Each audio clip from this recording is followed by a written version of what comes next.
أعوذ بالله السميع العليم من الشيطان الرجيم من حمده ونفخه ونفسه.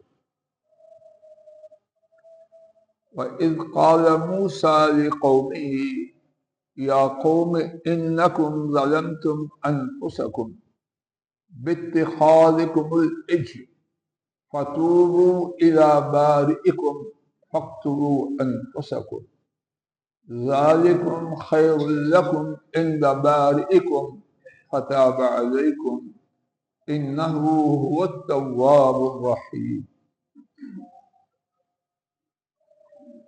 توبہ کے متعلق عام طور پر طریقہ یہ ہے کہ بہت سے کہنے اور سننے والے توبہ کرتے ہوئے جہاں ہیں وہیں اٹے اور ڈٹے، گندا پرنالا جہاں تھا وہیں ہے، اور توبہ توبہ کا ورد کیے جائے۔ کیا یہ توبہ ہے؟ توبہ اتنی بڑی بات کہ اس کے لیے جو قربانی بھی انسان کے بس میں ہو کر دے تو توبہ اس سے بھی کی۔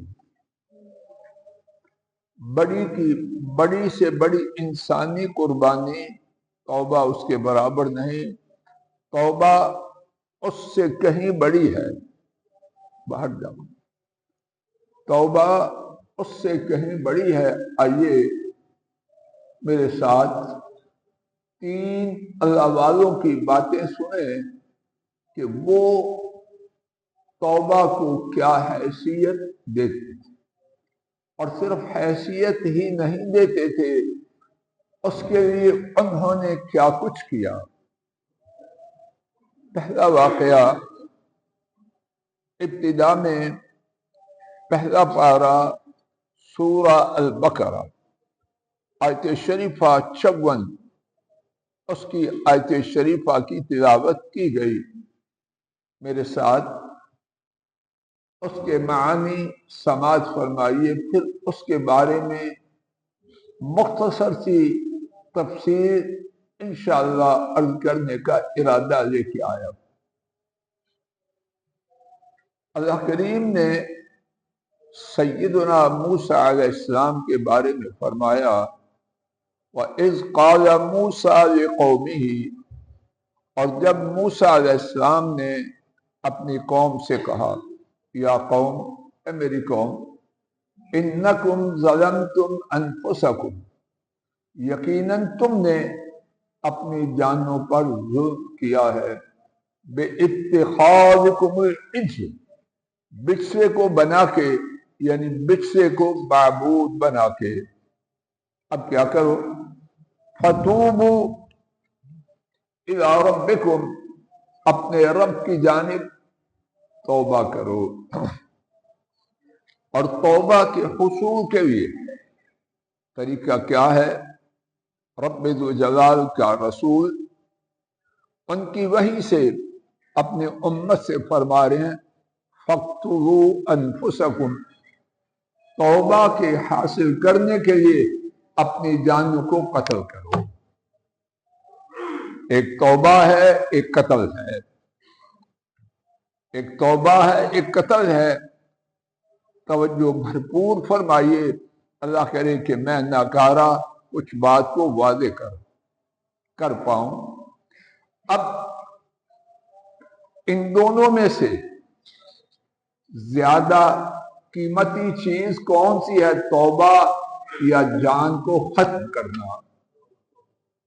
کون سی چیز؟ ذالکم خیر لکم عند بارئکم، تمہارا اپنی جانوں کو قتل کرنا کیا ہے؟ یہ تمہارے پیدا کرنے والے کے ہاں۔ کن کے ہاں؟ بولو۔ اور اصل معیار عرش والے کا ہے یا زمین والوں کا؟ زمین والے شام کو کسی کا قصیدہ پڑھتے ہیں، صبح کو اس کی مذمت میں کچھ کسر اٹھا نہیں رکھتے۔ ایسے ہی زمین والوں کا معیار ہے عدلتا بدلتا، عرش والے کا معیار دائمی ہے، ابدی ہے، حقیقی ہے اور برحق ہے۔ کیا میں یار ہوں ذالکم، اگر میں آپ آج کے خطبہ میں صرف اسی بات کا یقین لے جائیں اللہ کے فضل و کرم سے بہت زیادہ کمائی کر کے، دوبارہ اور جتنی بار کہوں اس کی اہمیت اس سے بھی زیادہ، اللہ کے لیے میں آپ پوری توجہ کریں، شاید اللہ کریم ہم پر رحم فرماتے ہوئے بات کو دلوں میں اتار دے۔ کہنے والا اس میں یہ طاقت ہے، نہ دل سے کہنے کی ہے نہ دل میں اتارنے کی ہے، اللہ کے بھروسے پہ بات کہتے اور سنتے ہیں۔ دوبارہ سماعت فرمائیں، ذالکم خیر لکم عند بارئکم، وہ یعنی تمہارا توبہ کے پانے کے لیے اپنی جانوں کو قتل کرنا کیا ہے؟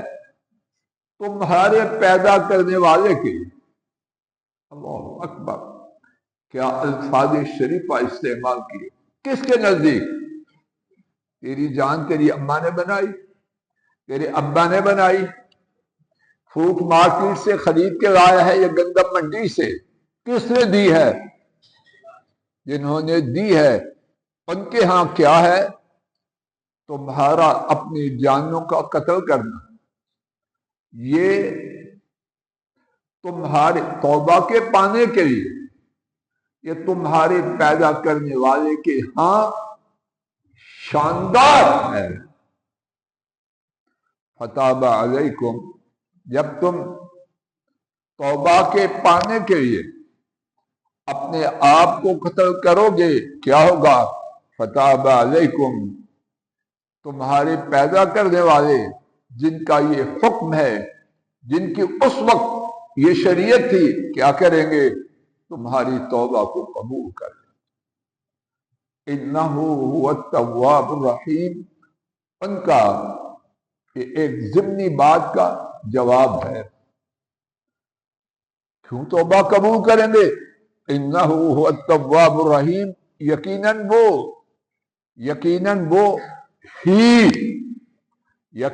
وہ ہی بہت زیادہ توبہ کو قبول کرنے والے نہایت مہربان ہے۔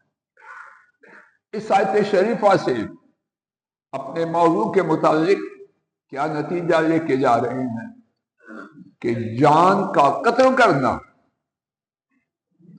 اس کے مقابلے میں توبہ کا پانا عرش والے ہیں، عرش والے کے ہاں، پیدا کرنے والے مالک کے ہاں زیادہ شاندار ہے۔ آئیے، یہ جو حکم رب العالمین آیا اس پر عمل کسی نے کیا یا نہ کیا؟ بات تو ہو گئی، تھیری تو آ گئی، کیا کسی نے اس کو عملی صورت دی کہ نہ دی؟ امام طبری نے سیدنا ابن عباس رضی اللہ عنہما ان سے روایت کی، اور سیدنا ابن عباس رضی اللہ عنہما وہ ہیں حضرت صلی اللہ علیہ وسلم نے ان کے لیے اپنے رب سے دعا کی، اے اللہ اسے قرآن کی سمجھ دے۔ کنہوں نے دعا کی؟ جن ایسا دعا کرنے والا اللہ نے بنایا ہے۔ اور دعا کیا کی؟ ایسی کوئی دعا ہو سکتی ہے؟ یا اللہ ان کو قرآن کی سمجھ دے۔ رب العالمین نے دعا کو قبول فرمایا، اور اب جب امت میں کسی صحابی کے بارے میں کہا جائے ترجمان القرآن، تو کون مراد ہے؟ فوراً بلا تردد جواب یہ ہے سیدنا عبداللہ بن عباس۔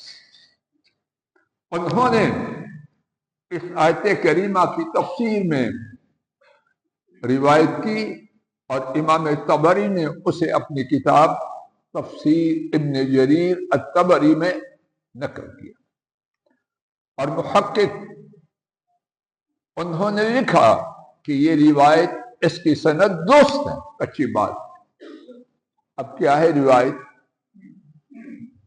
حیران کن روایت. فرماتے ہیں جب یہ حکم ربانی آیا، سیدنا موسیٰ علیہ السلام نے اپنی قوم کو حکم دیا کہ جن لوگوں نے بچے کی پرستش کی وہ گوٹھ مار کے بیٹھ جائیں، اور جنہوں نے پرستش نہ کی وہ خنجر ہاتھ میں لے. اب ایسے ہی کیا. جو توبہ کے حقیقی معنوں میں چاہنے والے تھے انہوں نے ایسے ہی کیا.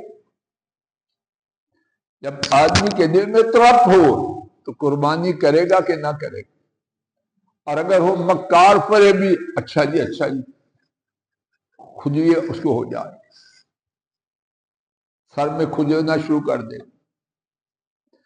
صحیح توبہ کی چاہت والے، تڑپ والے گوٹھ مار کے بیٹھ کے. جنہوں نے بچڑے کی پوجا نہ کی تھی انہوں نے کیا کیا؟ خنجر لیے. حکم الہی سے تاریکی چھا گئی، اندھیرا. اب کیا ہوا؟ اندھیرا چھایا اور خنجر والوں نے قتل عام شروع کر دی. کچھ وقت گزرا، حکم الہی سے تاریکی ختم ہوئی تو کیا ہوا؟ 70,000 آدمی.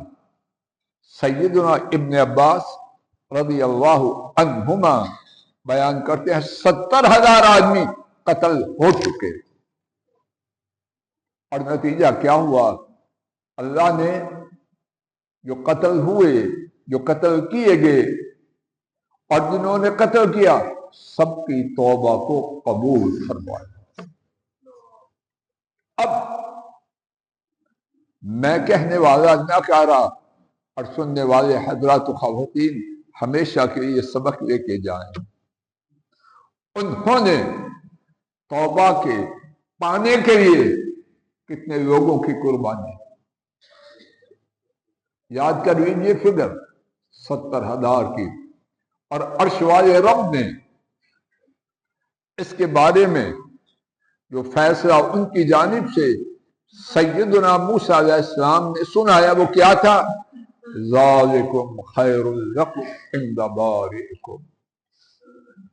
70,000 آدمی ان کا قتل کیا جانا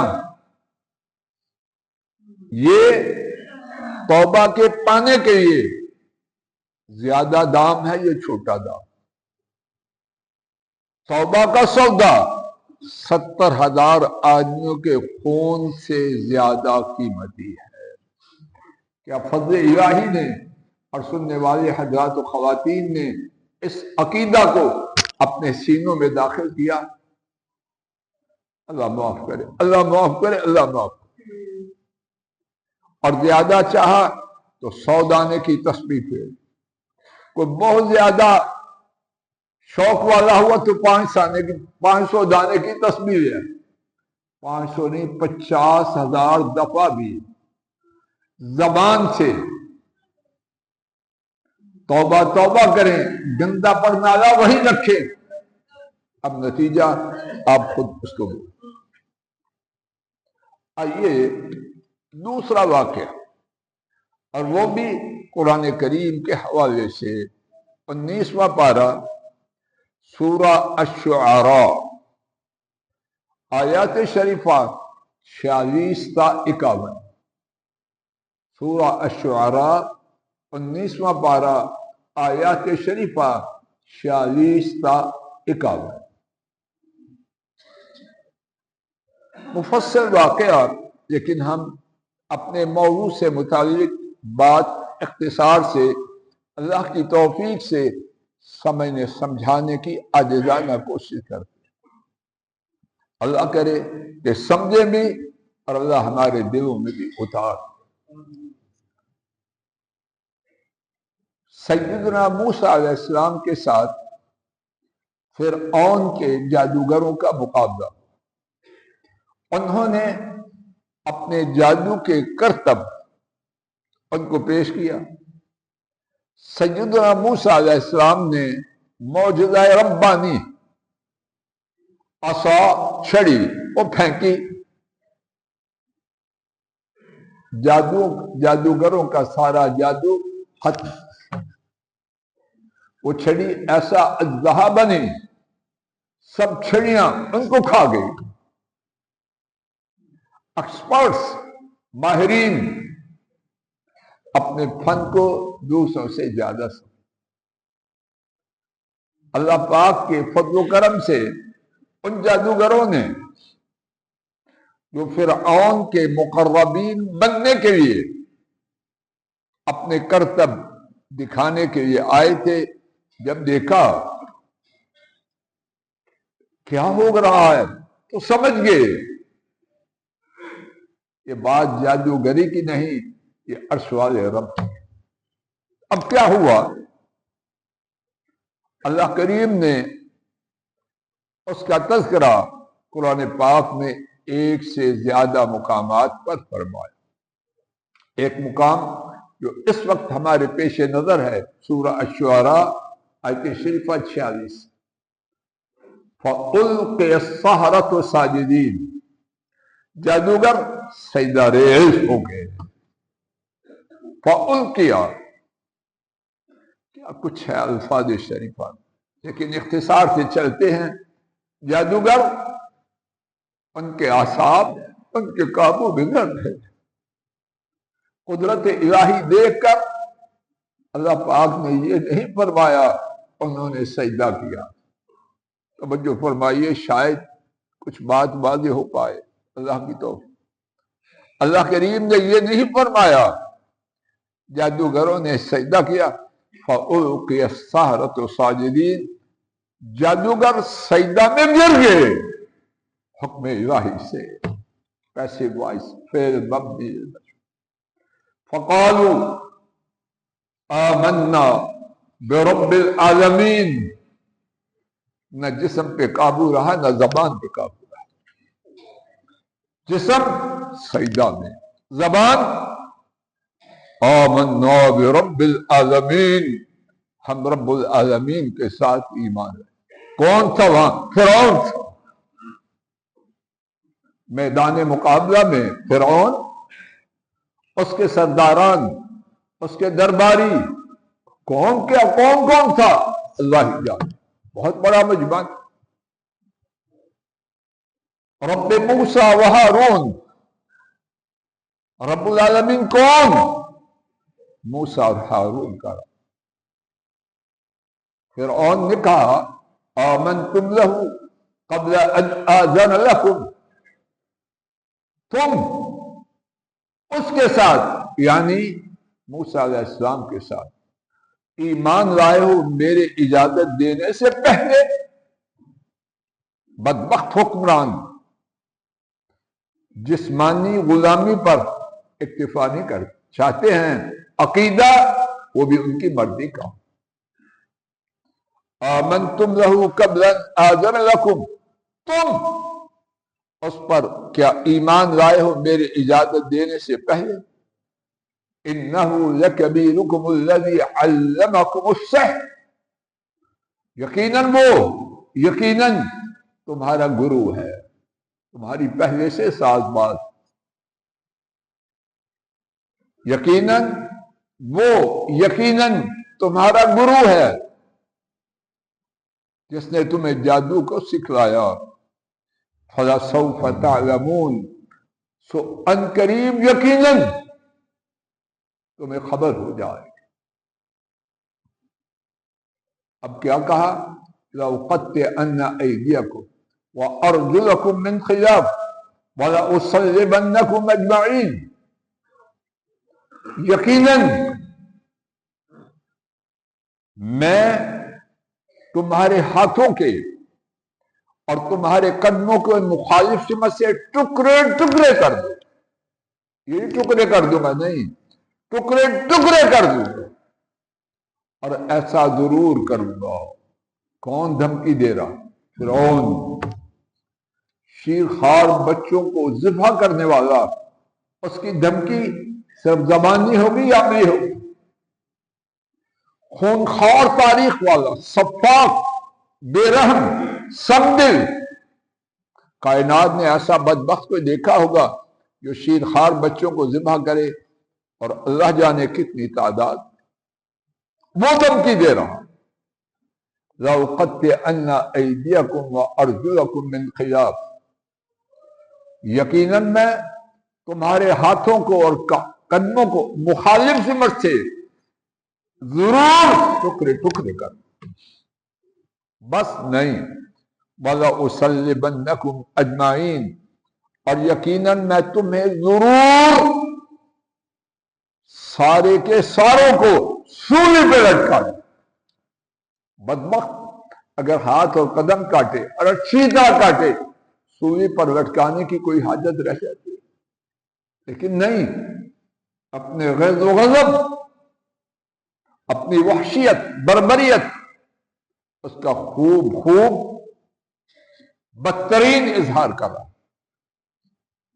اب ان کا جواب سنیے، اور اس جواب کا سبب بھی سنیے۔ اللہ کرے میں آپ ان کی بات اپنے ساتھ زندگی بھر کے لیے لے جاؤں۔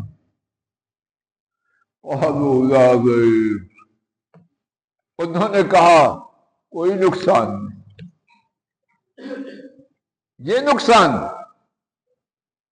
تاجر لوگ، پڑھے لکھے لوگ، بیٹیاں بہنیں توجہ کریں، لا کوئی نقصان نہیں۔ اللہ اکبر، کیا کہنے اور سننے والے ایسے ہیں؟ میں تو نہیں، اور اگر یہ بن جائیں، اللہ اکبر، جینے کا مزہ آ جائے۔ اللہ رب العالمین گواہ ہے، جینے کا مزہ آ جائے۔ کب خرم صاحب؟ جب یہ یقین ہو جائے کہ ایمان کو باقی رکھنے کے لیے، توبہ کو پانے کے لیے، ہاتھوں اور قدموں کا مخالف سمت سے اچھی طرح کٹوانا اور سوئی پر لٹکایا جانا، اس میں کوئی نقصان نہیں جب توبہ ہو جائے۔ یہ یقین ہے، آج کا سبق یہی ہے، یہ یقین ہوگا تو زندگی کا نقشہ بدلے گا۔ اِنَّا نَطْمَعُ أَن يَغْفِرَ لَنَا رَبُّنَا خَطَايَانَا أَن كُنَّا أَوَّلَ الْمُؤْمِنِينَ۔ کیوں نقصان نہیں؟ توجہ فرمائیے، بے وقوفی کی وجہ سے نہیں، یہ اتنی بڑی قربانی کو کہنا کوئی نقصان نہیں، کیوں؟ ہم بے وقوف ہیں؟ نہیں، تجارت کی ہے اور بڑی بلند کی ہے، اور یہ تجارت ان کے ہاں باعث فخر اور یقیناً باعث فخر، اور اللہ کے فضل و کرم سے عرش والے کے ہاں بھی باعث فخر۔ کیوں نقصان نہیں؟ یقیناً ہم چاہتے ہیں کہ ہمارا رب ہمارے گناہوں کو معاف کر۔ حضرات و خواتین، ایک طرف ہاتھوں اور قدموں کا مخالف سمت سے اچھی طرح کٹوانا، سوئی پہ لٹکائے جانا، اور اس کے بدلے میں رب کی مغفرت پانا، ان کے ہاں کیا ہے؟ یہ قربانی کرنے میں کوئی، زور سے بولو سارے ساتھی، کوئی آواز کوئی نہیں آ رہی۔ آج ناشتہ نہیں ملا، فرحان صاحب تو پہلے بغیر ناشتے کے رہتے، اونچی بولو، کوئی نقصان کہ ہم پہلے مومن بن گئے۔ یا اللہ، یہ عقیدہ مجھے آپ کو، امت کو دے دے، اور انشاءاللہ یہ عقیدہ آ گیا، نقشے بدل جائیں گے، نقشے بدل جائیں گے۔ اللہ موت سے پہلے اس عقیدہ سے مالا مال کر، اس بد عقیدگی میں نہ مریں۔ یہ عقیدہ مبارکہ رب کریم اپنی رحمت سے دے دے، اور خوش نصیب وہ ہے جو اس عقیدے والا ہے۔ باقی بس یہی کہیں گے، اللہ معاف کر۔ وآخر دعوانا ان الحمد للہ رب